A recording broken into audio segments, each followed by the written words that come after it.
মানুষের হৃদয়ে রেখে যাব জমি আগামীর জন্য অতলান্ত গভীর বিশ্বাস।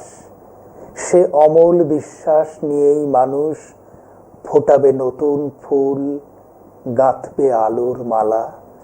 মানুষের ভেতরেই আছে নন্দিত কানন, মোহময় জ্যোৎস্না। আত্মিক উদ্ভাসে মানুষই গড়ে বিশ্বময় অলৌকিক সেতু। যা কিছু অন্ধকার পরিপন্থী সভ্যতার, তার বিনাশ শুধু সময় অপেক্ষা। মানুষ রয়েছে জেগে, বুকে নিয়ে স্বপ্ন অফুরান। আলোকিত প্রাণী বয়ে নিয়ে চলে স্রোতস্বিনীর প্রাকৃত ধারা, উষা লগ্নের প্রথম গীতিকা। মানুষের হৃদয়ে রেখে যাব জমি আগামীর জন্য অতলান্ত গভীর বিশ্বাস। নমস্কার, আমি জয়দীপ চট্টোপাধ্যায় আপনাদের সকলকে স্বাগত জানাই স্বাগত সান্নিধ্য নামাঙ্কিত অনুষ্ঠানে। আজ আমাদের স্টুডিওতে উপস্থিত হয়েছেন বিশিষ্ট বাচিক শিল্পী শ্রীমতী চন্দনা দাস। নমস্কার চন্দনা দি। নমস্কার, আপনাকে স্বাগত জানাই। আমরা বেশ কিছুক্ষণ ধরে আপনার সঙ্গে কথা বলছিলাম যে আপনি একাধারে একজন শিক্ষয়িত্রী এবং আপনার আরেকটি হচ্ছে সারস্বত সত্তা। আপনি সঙ্গীত এবং আবৃত্তির সঙ্গে, কবিতার সঙ্গে বসবাস করছেন।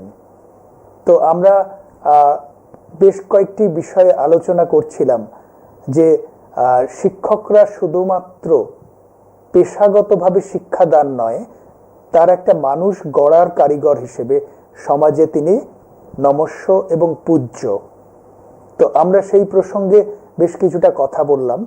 এবার একটি বিষয় একটু আলোকপাত করতে চাই যে আমরা যে সময়ের মধ্যে দিয়ে যাচ্ছি, তথ্য প্রযুক্তির সময়, এই সময় সামাজিক মাধ্যম বা সোশ্যাল মিডিয়া আমাদের জীবনের কিন্তু অনেকটা দখল করে আছে। তো আপনি একজন বাচিক শিল্পী হিসেবে এই বিষয়টিকে কিভাবে দেখছেন যে এই সোশ্যাল মিডিয়া আমাদের পক্ষে কি কতটা পজিটিভ একটা এফেক্ট নিয়ে আসছে? দেখুন, সোশ্যাল মিডিয়া বিজ্ঞানেরই একটা আশীর্বাদ, তাই তো? আমরা যেমন বলি বিজ্ঞান আশীর্বাদ না অভিশাপ, ছোট্টবেলা থেকে আমরা তো এটা নিয়ে বহু লেখালেখি পড়া সব করে এসেছি। তা বিজ্ঞানটাকে আমরা যেভাবে আমরা ব্যবহার করব, বিজ্ঞান সেভাবেই কাজ দেবে।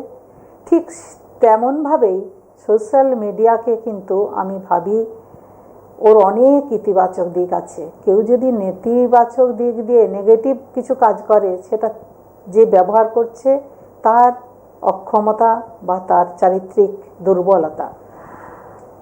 আমি ব্যক্তিগতভাবে বলবো সোশ্যাল মিডিয়া বর্তমানে প্রচণ্ড দামি, প্রচণ্ড উপকারী জিনিস।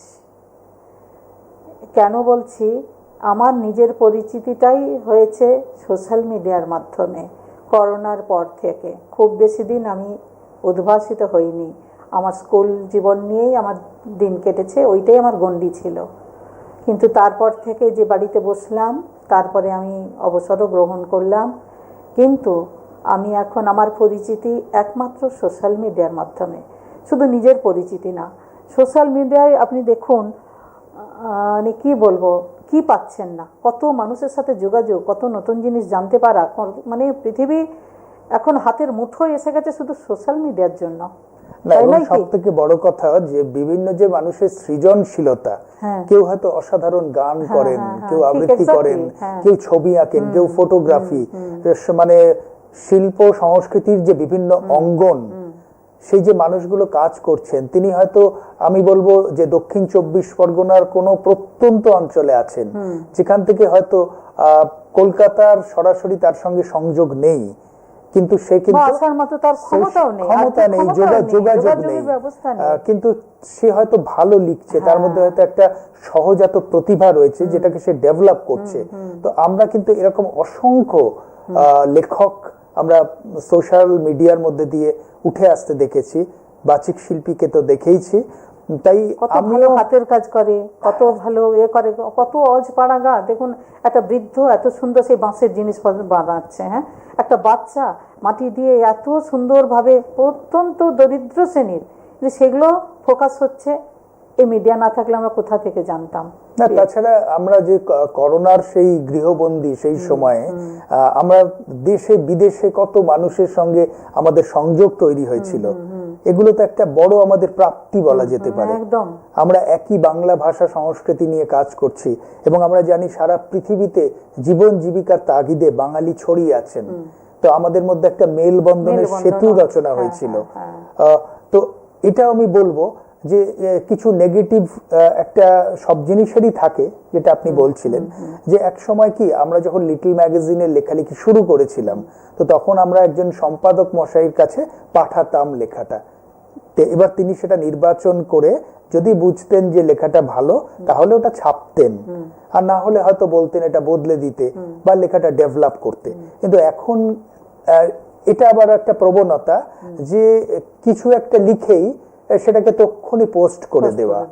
তো তাতে কি হচ্ছে যে মান রক্ষা হচ্ছে না। এমনি আমাদের সমস্ত সিনিয়ররা বলেন, এখন আমরাও বলি যে লেখার পরে লেখাটা একটু ফেলে রাখতে কয়েকটা দিন, তারপরে সেটা রিরাইট করে তারপর সেটা যদি প্রকাশ হয় তাহলে তার মানটা রক্ষিত হয়।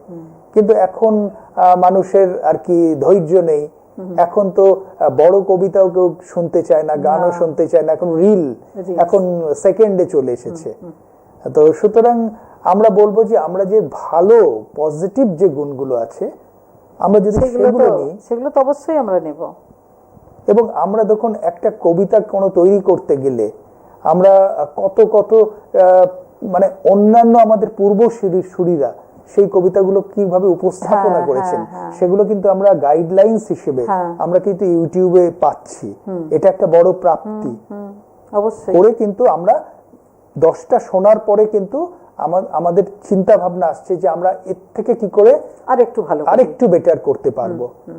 তো এই সুযোগগুলো কিন্তু আমাদের কাছে এখন উইকিপিডিয়া থেকে আমরা অজস্র তথ্য পাচ্ছি। সুতরাং আমি তো বলবো যে আমাদের কাছে একটা অনন্ত জ্ঞান ভান্ডার খুলে গেছে।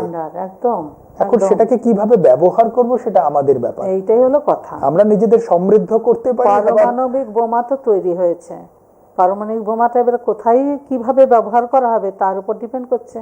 না, বোমা নয়, আপনি যেটা বলতে চাইছেন যে মানে পারমাণবিক শক্তি সেটা আমরা মেডিকেল সায়েন্সে বা বিদ্যুৎ উৎপাদনেও ব্যবহার করতে পারি, আবার ধ্বংসের ক্ষেত্রেও ব্যবহার করতে পারি। সুতরাং আমরা কিভাবে ব্যবহার করব তার উপরই নির্ভর করছে সবটাই। এবং এখন বলতে পারি আমরা আবার আর্টিফিশিয়াল ইন্টেলিজেন্স, কৃত্রিম বুদ্ধিমত্তা, এটাও কিন্তু এখন মানে কি বলবো একটা বড় রকম আমাদের কাছে আশীর্বাদ হয়ে এসেছে। যদিও এটা আমাদের খুব একটা ক্লিয়ার এখনো আমি হইনি, বা এটা কতটা ভালো আমি সেটাও জানি না।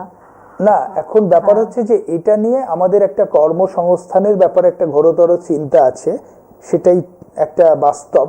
যেহেতু এখন কোটি কোটি মানুষ মানে শিক্ষিত বেকার, আমাদের চাকরি প্রার্থী, তাদের কর্মসংস্থান নেই, তাই এই জায়গাটা আমাদের একটা শঙ্কা আছে। কিন্তু পৃথিবী যেখানে এগিয়ে যাচ্ছে সেখানে তো আমরা আমাদের দরজা বন্ধ রাখতে পারি না। সুতরাং আমাদেরও কিন্তু পৃথিবীর তালে তাল মিলিয়ে শুধু এগিয়ে যাওয়া নয়, ভারতকে বিশ্ব সভায় শ্রেষ্ঠত্বের আসনে কিন্তু বসাতেই হবে। সেটা বিশ্ব শান্তির পক্ষে কল্যাণকর। এটা আমরা মানে বারে বারে জানি এবং আমরা কিন্তু বলি যে ভারতবর্ষ কখনো কিন্তু কোনো দেশকে আক্রমণ করেনি। ভারত বরাবর শান্তির পূজারী, মানবতার পূজারী। সুতরাং আমরা এই কথাগুলোই তো আমাদের কবিতায়, আমাদের সঙ্গীতে বারে বারে তুলে ধরতে চাই। সেটাই। তো এবার একটু আপনার কাছে শুনতে চাইবো যে আপনি তো বিভিন্ন সংগঠনের সঙ্গে যুক্ত আছেন, যে যারা ধরুন সামাজিক কাজ করছে, রক্তদান শিবির থেকে শুরু করে তার সঙ্গে বিভিন্ন পত্র পত্রিকা প্রকাশ, আবৃত্তি শিল্প নিয়ে কাজ। তো সেই ব্যাপারটা একটু বলুন যে আপনি কাদের সঙ্গে যুক্ত, তারা কিরকম কাজ করছে।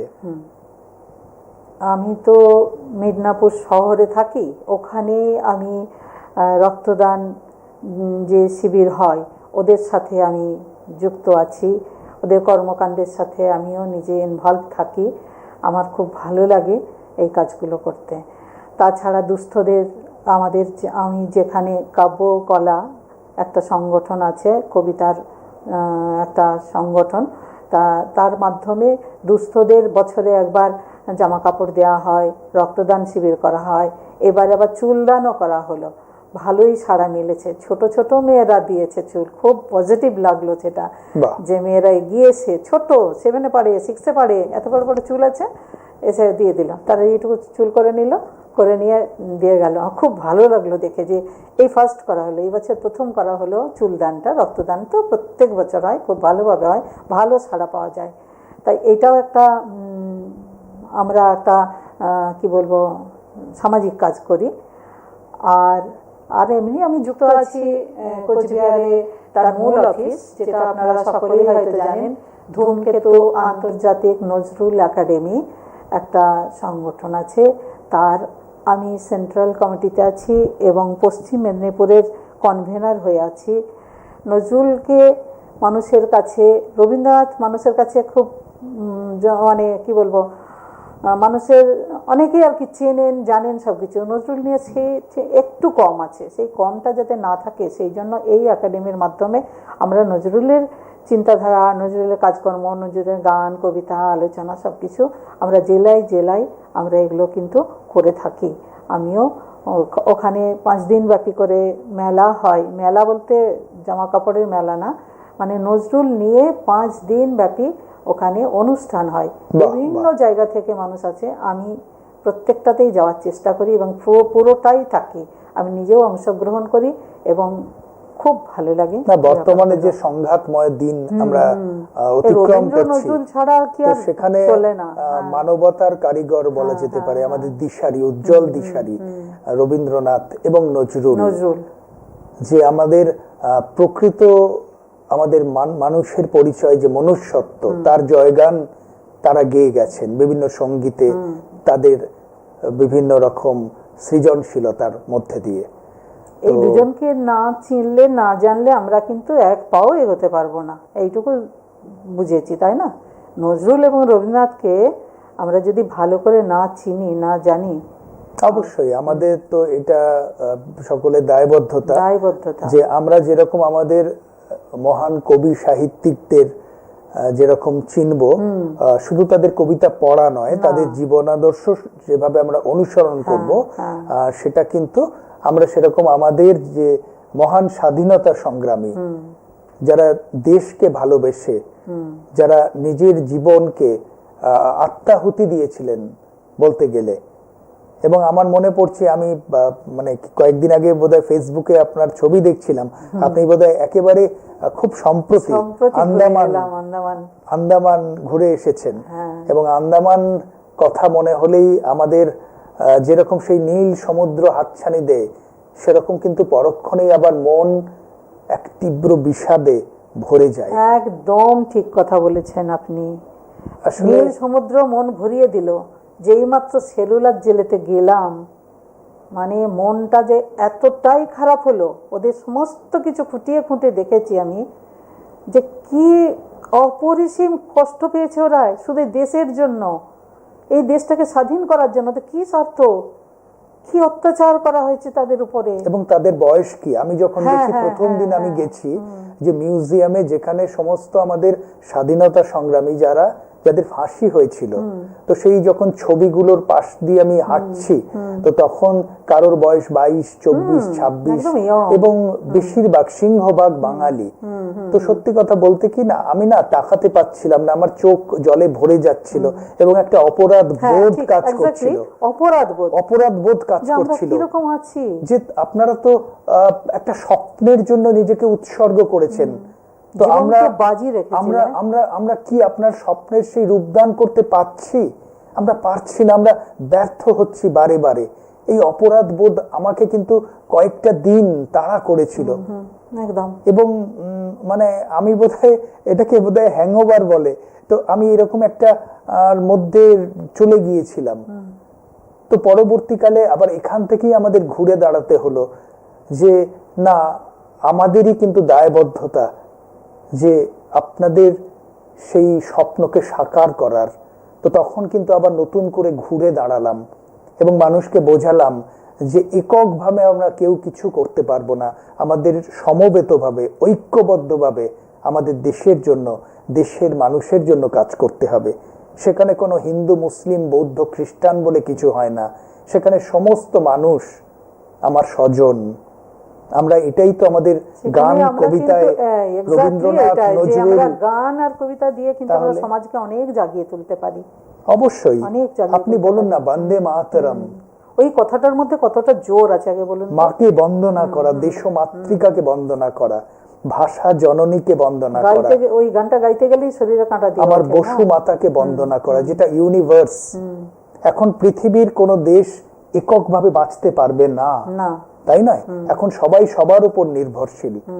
সাম্প্রতিক যে যুদ্ধ, তার যে ভয়াবহতা, কত কত মানুষ মারা গেল, কত কত স্কুল এবং তার একেবারে বাচ্চা যারা কিছু জানে না, তারা চিরতরে হারিয়ে গেল, ধ্বংসপ্রাপ্ত হলো। এটা কি সভ্যতা? এটা সভ্যতা? এটা তো আমাদের ঘৃণা হয়। এই সভ্যতার কি বলবো, কত কত মানুষের কত নিরলস প্রয়াসের, স্কুল শুদ্ধ উড়িয়ে দিল একদম। হ্যাঁ, এগুলো কি ঠিক? এগুলো তো আমি বুঝতে পারি না। বিশ্ব শান্তির একটা খুব প্রয়োজন আছে। বিশ্বটা তো অশান্তিতে জ্বলবে কেন? গ্লোবাল ভিলেজ হয়ে গেছে এখন, পৃথিবীটা হাতের মুঠোই হয়ে গেছে। না, আমি একটা কথা বারে বারেই বলি যে অন্তঃকরণ মানসিকতায় বড় হতে হবে। শুধু সামরিক ভাবে যে শ্রেষ্ঠ, অর্থনীতিতে শ্রেষ্ঠ, তার কিন্তু দায়বদ্ধতা যে আমার চারপাশের দেশগুলোও যাতে শান্তিতে থাকে, ভালো থাকে এবং তারাও যাতে মানবিক মর্যাদায় বাঁচে। সুতরাং আমি দাদা হয়ে আমি তাদের মাথায় কি বলবো, চেপে বসবো, আধিপত্য বিস্তার করব, সেটা কিন্তু এক সময় ছিল যে সাম্রাজ্যবাদী শক্তি। এখন কিন্তু সেটা হলে হাজার মানুষের কিন্তু সমবেত প্রয়াসে তারাও কিন্তু প্রাকৃতিক নিয়মে ধ্বংস হবে। সুতরাং আমরা ভারতবর্ষ, আমরা চাই আমরা বিরাট শক্তিশালী হব, কিন্তু হব কেন না বিশ্ব শান্তির জন্যে, সবাই যাতে ভালো থাকে তার জন্যে। শুধু আমরা ভালো থাকবো এটাতে কোনো ভারতবাসী হিসেবে আমরা বিশ্বাসী নই। আপনি কি বলেন? একদম, ভারতবাসী হিসেবে আমাদের তো, ভারতবাসী এমনিতে আমরা শান্ত, মানে কি বলবো, সব শান্তি চাই। ভারতবর্ষ হচ্ছে শান্তির দেশ, কখনোই অশান্তি চাই। সবাই তার নিজের নিজের অর্থনৈতিক ক্ষেত্রে অগ্রগতি লাভ করুক, কেমন করুক, এবং কিন্তু আমি বলতে চাই হিংসাটা কেন থাকবে? একজন দাদাগিরি করাটা, হিংসা আনাটা, এটা যে কোনো ক্ষেত্রে, ছোট থেকে বড় দেশ পর্যন্ত কারোরই। ছোট মানে যার অর্থ আছে, যার বল আছে, সে ছোটদেরকে, দুর্বলকে গিলে ফেলবে, এটা কোনোদিনই মানা যায় না। তোমার আছে, তুমি থাকো, তোমার কিছু কাজ করবে। যার অর্থ আছে, বলিয়ান যে কোনো দিক দিয়েই বলিয়ান যে তার একটা সামাজিক দায়বদ্ধতা থাকে, তার একটা কাজ করা উচিত, যেটা আমরা শিক্ষা জগতে আমরাই তো করি না, আমরা তো করে আসছি। আমরা এই শিক্ষাটা দিতে পেরেছিলাম বলে আজকে কিছু ছেলে মেয়ে সেই আদর্শে মানুষ হয়েছে। না, তারাও সমাজের বুকে সেই আদর্শটাকে তারই প্রতিধ্বনি ঘটাতে পারছে। হ্যাঁ, পারছে, তারা চাইছে সেভাবেই হোক, নিজেদেরকে তৈরি করতে পেরেছে, এইটাই আর কি। অবশ্যই। তো আমরা কি আপনার কাছে আর কোনো কবিতা আজকে শুনবো, না কোনো সঙ্গীতের একটু অংশ শুনবো? না, সঙ্গীতটা এখন আমার করবার হ্যাঁ, এখানে অবশ্য সেরকম ব্যবস্থাপনা নেই। সঙ্গীত হবে তো না। আপনি আপনার কোনো মেমোরেবল স্মরণীয় মুহূর্ত স্কুল জীবনের বা আপনি ধরুন সাংস্কৃতিক জগতে এরকম কিছু আমাদের একটু শেয়ার করতে পারেন?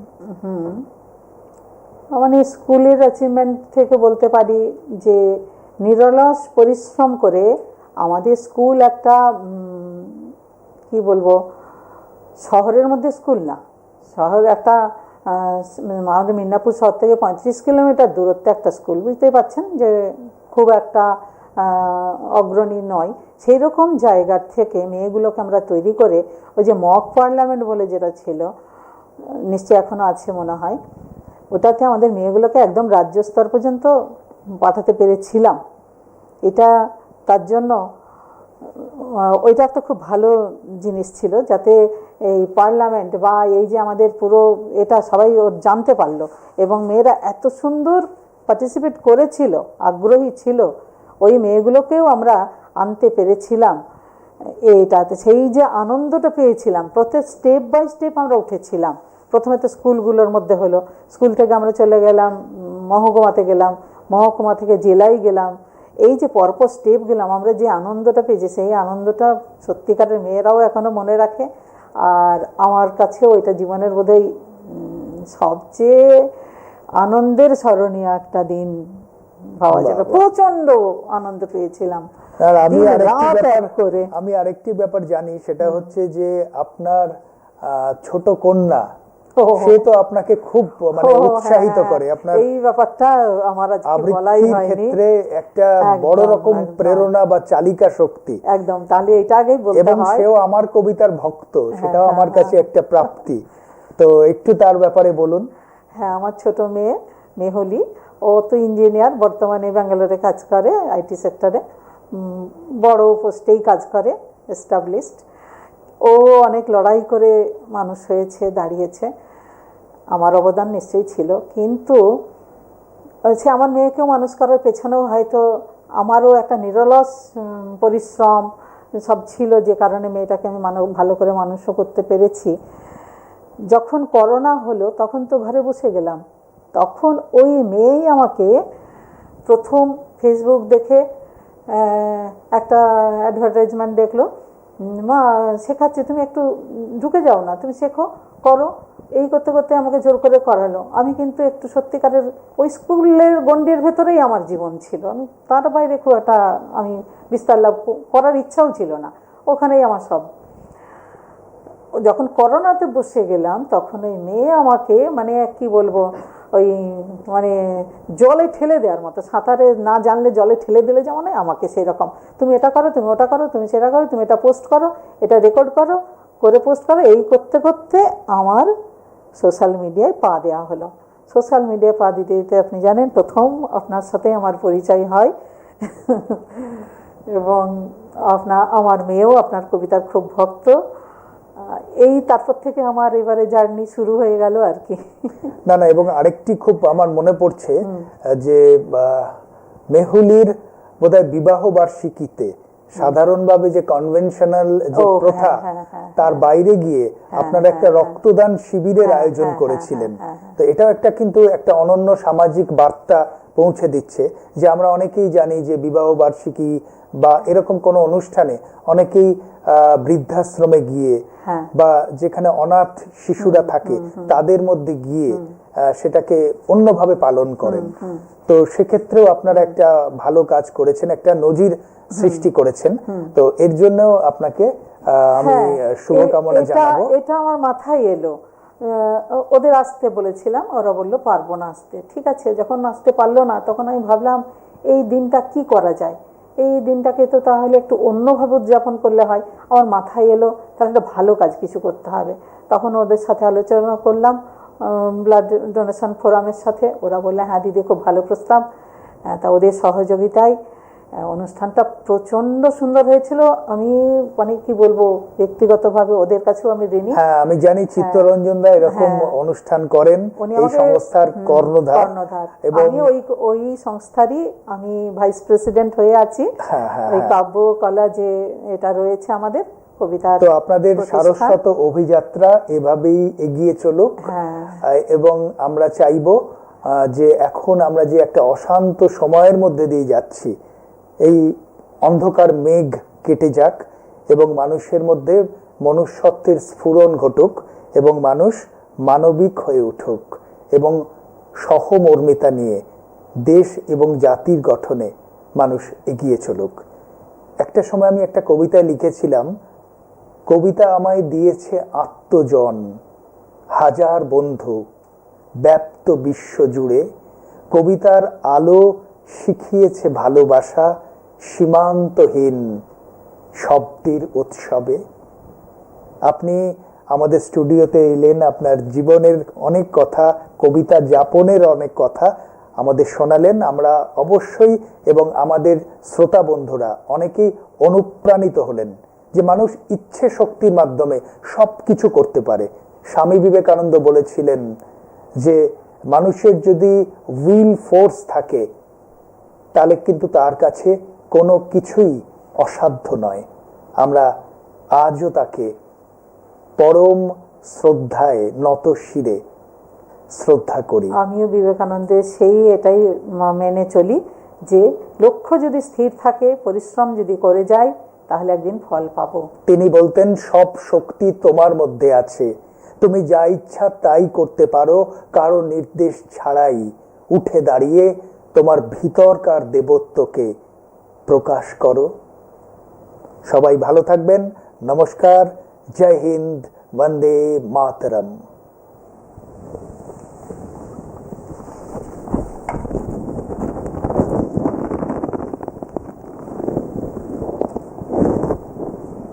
ধন্যবাদ, খুব খুশি হলাম।